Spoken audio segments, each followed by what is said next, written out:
नमस्कार, प्रणाम, जय भोजपुरी। आज भोजपुरी के महाकवि चंद्रशेखर मिश्र जी के पुण्यतिथि है। चंद्रशेखर मिश्र जी जे भोजपुरी में कुंवर सिंह महाकाव्य लिखले बानी। कुछ लोग कहेला कि पहला महाकाव्य है, शायद हरेंद्र देव नारायण जी के कुंवर सिंह पर ही लिखल महाकाव्य के पहला कहल जाला। अब कुछ लोग एहू महाकाव्य के चर्चा करेला 1966 में ही आई रहे। चंद्रशेखर मिश्र जी, हम वही मिश्र जी के बात करतनी जे लिखले रहे बहुत ही शानदार निर्गुण झुलनी का रंग साचा हमार पिया। यह निर्गुण के लगभग मैं लोग औले बा। शायद सबसे पहले यदि हम बात करी तो हमरा नजर में जौन बात मनोज तिवारी बहुत पहले टी सीरीज में गौल रहे अपना शुरुआती दौर में। तो आज हम बात करे जा रहल बानी भोजपुरी के महाकवि चंद्रशेखर मिश्र जी के। आज वहाँ के पुण्यतिथि है। यही पुण्यतिथि के अवसर पर हम वहाँ के याद कर रहल बानी, वहाँ के रचना, वहाँ के कृतित्व के याद कर रहल बानी और वहाँ के बारे में रुआ सबके बता रहल बानी।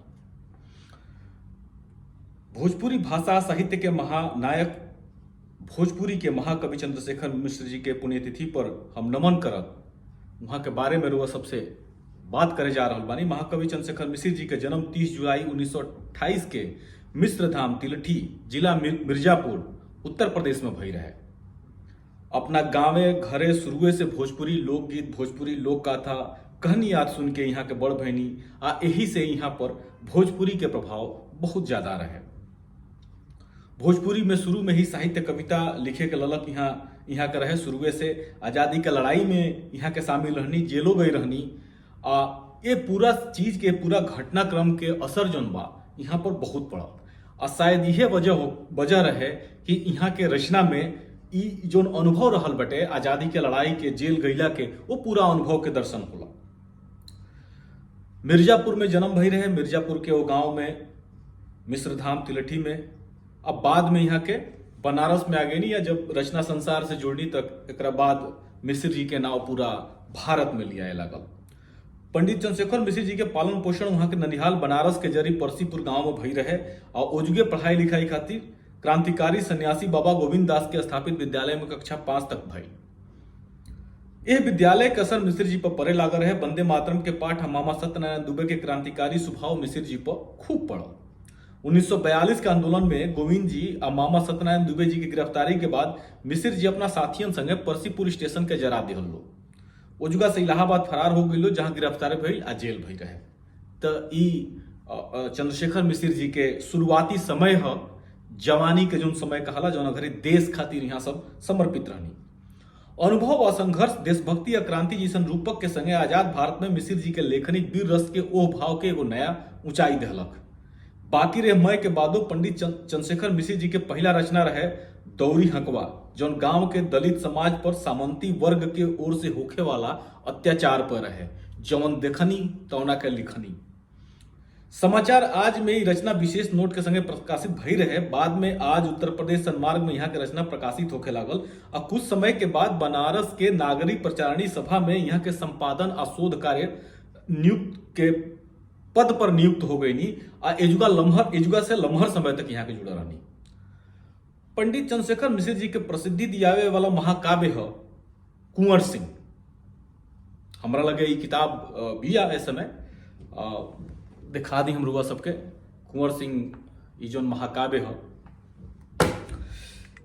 कुंवर सिंह जौना के भूमिका संपूर्णानंद जी लिखले बानी। आई महाकाव्य 1966 में प्रकाशित भई रहे। असल में 1958 में भारतीय स्वतंत्रता संग्राम के शताब्दी वर्ष मनावल जात रहे। वही घड़ी बाबू रघुवंश नारायण सिंह जी के संपादन में प्रकाशित होखे वाली भोजपुरी मासिक पत्रिका में बाबू कुंवर सिंह पर एगो बढ़न लेख आई रहे, बिहार केसरी बाबू कुंवर सिंह। यही लेख के असर पंडित चंद्रशेखर मिश्र जी पर पड़ल आ एह महाकाव्य के सृजना जोन बा ओकर नेव जोन बाटे महाकाव्य के उहे 1958 में वही लेख के वजह से पड़ा।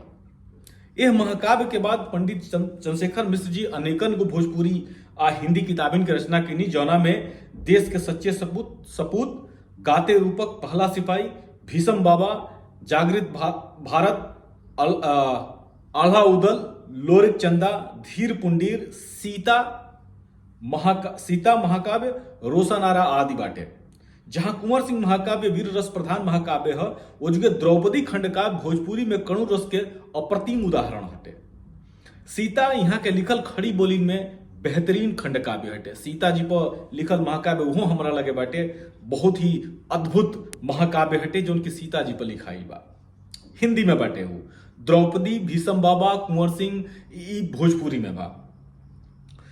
सीता जैसन महाकाव्यन की रचना के बाद भोजपुरी में तीसरा हिंदी भोजपुरी के चौथा जौन बेहतरीन खंड काव्य वहां के लिखले बानी वो भीषम खंड काव्य है। ये भीषम महाभारत के भीष्म पर आधारित खंड काव्य हटे। इसमें वीर रस करुण रस के अद्भुत वर्णन बटे।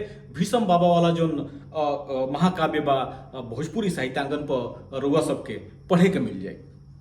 तो भोजपुरी के अद्भुत महान कवि जिनका के भोजपुरिया समाज महाकवि के दर्जा देला, महाकवि कहेला, भारत से लेके भोजपुरी भाषा में लिखे वाला हर देश में यहाँ के भरपूर सम्मान मिलल। मॉरिशस में ओजुगा के प्रधानमंत्री के हाथे सेतु सम्मान, उत्तर प्रदेश सरकार की ओर से अवंतीबाई सम्मान मिलल।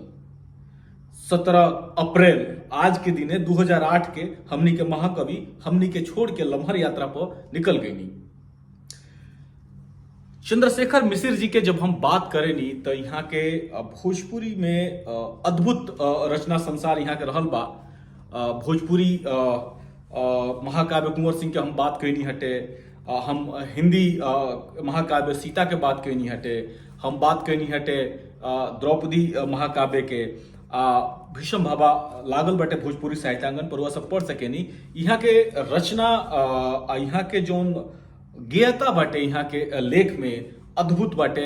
रुआ सब के पढ़े के चाहिए ये महाकाव्यन के भोजपुरी में चाहे कोनो भाषा में। यदि हम बात करी राजस्थान से लेके बिहार तक के तो यदि कुछ बेहतरीन महाकाव्यन में खंड काव्यन के बात हुई तो चंद्रशेखर मिश्र जी के ए रचना संसार के ए रचना संग्रह के बात जरूर हुई। आप भोजपुरिया लोगन के खास करके यहाँ के रचना संसार के से अपन परिचय जरूर करावे के चाहिए। यहाँ के किताब साहित्यांगन पर बिया, यहाँ के बारे में आखिर पर भी चर्चा भइल बाटे। यहाँ के किताब ऐसा नहीं है कि किनला पर ना मिली, बनारस में यहाँ के किताब मिल सकेले।